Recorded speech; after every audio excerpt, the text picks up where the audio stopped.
ఇక్కడ ప్రత్యేకంగా పండించేటువంటి ఇక్కడే దొరికేటువంటి మూలికలు లేదంటే ఈ బిర్యానీకి సంబంధించిన వస్తువులు కూడా మనం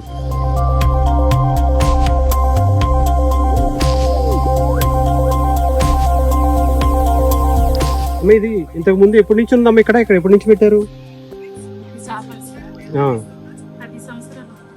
ఈ షాప్ 10 సంవత్సరాల నుంచి పెట్టారా? ఓకే. ఇవన్నీ ఏంటమ్మా మిరియాలు ఇవన్నీ కుంకుడికాయలు ఇక్కడ పండినవే, బయట నుంచి ఏమీ తీసుకొచ్చినాయి కదా. ఓకే.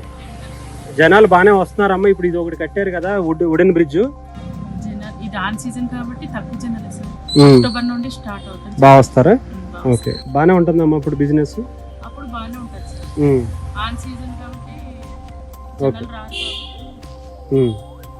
ఓకే. ఇంతకు ముందు బాగుందా? ఇప్పుడు ఇది కట్టిన తర్వాత కొంచెం ఏమన్నా పెరిగిందా?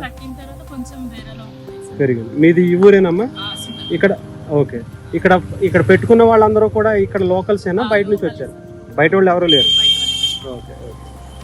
సో ఇదనమాట అండి, కంప్లీట్గా లోకల్ వాళ్ళకి ఉపాధి అవకాశాలు ఎంత అద్భుతంగా దొరికేటువంటి పరిస్థితి ఉందో. ఇలాంటి కట్టడాలను ఇలాంటి టూరిజంను డెవలప్ చేసుకుంటే రాష్ట్రానికి సంబంధించి ఎక్కడో ఏదో కంపెనీల్లోనే కాదు, ఏదో ఉద్యోగాలు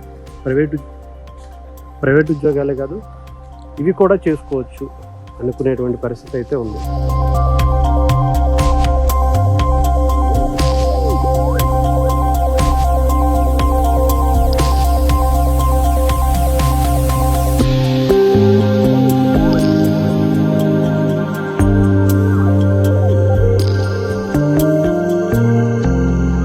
ఇది పవన్ కళ్యాణ్ గారు ఓపెన్ చేసినటువంటి అరకు వ్యాలీలో ఉన్నటువంటి వుడెన్ బ్రిడ్జ్ తాలూకా శిలాఫలకం అనమాట. మనం చూడొచ్చు.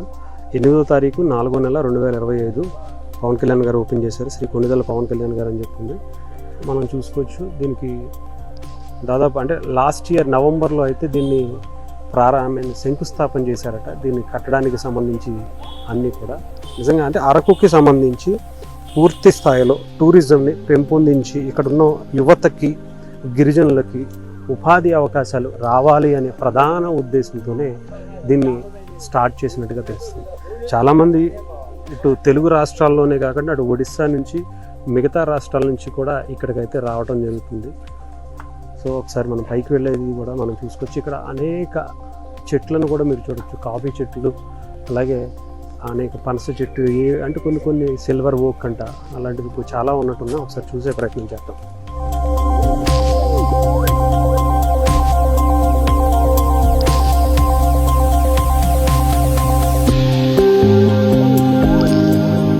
ఇదంతా కూడా వుడెన్ బ్రిడ్జ్ అనమాట. ఇది పవన్ కళ్యాణ్ గారు వచ్చిన తర్వాత ఇప్పుడున్నటువంటి కూటమి ప్రభుత్వం టూరిజంని డెవలప్ చేయాలి అనే ఒక ప్రధాన ఉద్దేశంతో ఎక్కడా కూడా పర్యావరణం ఇబ్బంది పడకుండా హ్యాపీగా అంటే ఓన్లీ వుడెన్తోనే కట్టినటువంటి వుడెన్ బ్రిడ్జ్ అనమాట ఇది.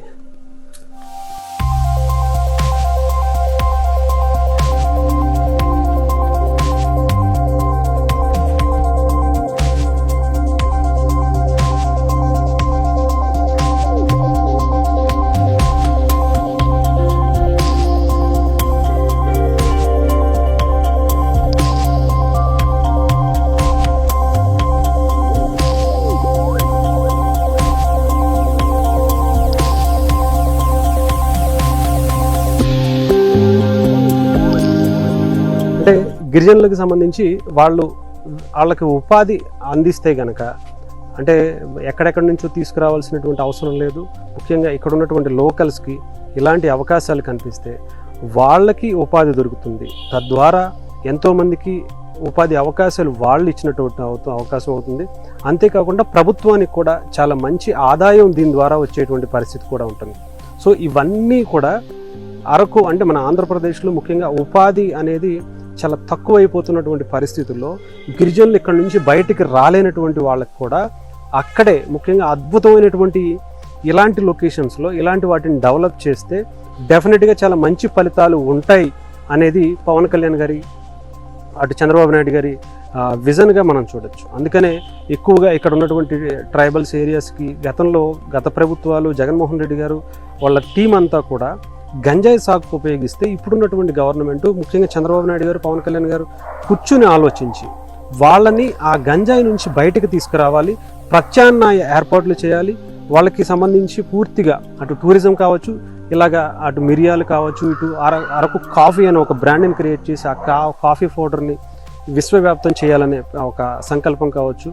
దాని ద్వారా వాళ్ళు బయటకు వచ్చి అలాంటి అవకాశాలు లేకుండా వాళ్ళు బాగుపడుతూ ఎంతోమంది జీవితాలను ఇస్తూ గవర్నమెంట్కి, రాష్ట్రానికి, దేశానికి కూడా ఒక మంచి అవకాశాన్ని ఇచ్చినటువంటి పరిస్థితి కూడా ఉంటుందని ఇలాంటి అద్భుతమైనటువంటి కార్యక్రమాలు అయితే పవన్ కళ్యాణ్ గారు దగ్గరుండి చేస్తున్నటువంటి పరిస్థితి. దీనికి కూటమి ప్రభుత్వం కూడా చాలా మంచి సపోర్ట్ ఇస్తుందనే చెప్పాలి. సో ఏదేమైనా సరే ఇది ఒక మంచి మూమెంట్. ఇలాంటి కార్యక్రమాలు ఇంకా అరకులో నిత్యం కూడా జరిగేటువంటి పరిస్థితులు కూడా ఉండేటువంటి పరిస్థితి అయితే కూడా ఉంది. సో ఇది ఏదేమైనా కానీ పవన్ కళ్యాణ్ గారు చేస్తున్నటువంటి ఇలాంటి కార్యక్రమాలు, కూటమి ప్రభుత్వం చేస్తున్నటువంటి ఇలాంటి కార్యక్రమాలు ఇప్పటికే వీక్ డేస్లోనే దాదాపు రోజుకి ఒక 1000 మంది వస్తున్నారని చెప్తున్నారు. వీకెండ్స్లో అయితే దాదాపు 3000 నుంచి 5000 మంది కూడా వచ్చి విజిట్ చేసేటువంటి పరిస్థితులు కూడా ఉన్నాయని చెప్తున్నారు. దగ్గరలో ఉన్నటువంటి టూరిజంని అంటే ఎక్కడికో ఊటీయో, కొడైకెనాలో, లేదంటే ఎక్కడికో వెళ్ళేటువంటి బదులు ఇక్కడికి వస్తే చాలా అద్భుతమైనటువంటి లొకేషన్స్. కరెక్ట్గా నేను ఈ వర్షాకాలంలో వచ్చాను, చాలా అద్భుతంగా అనిపించింది.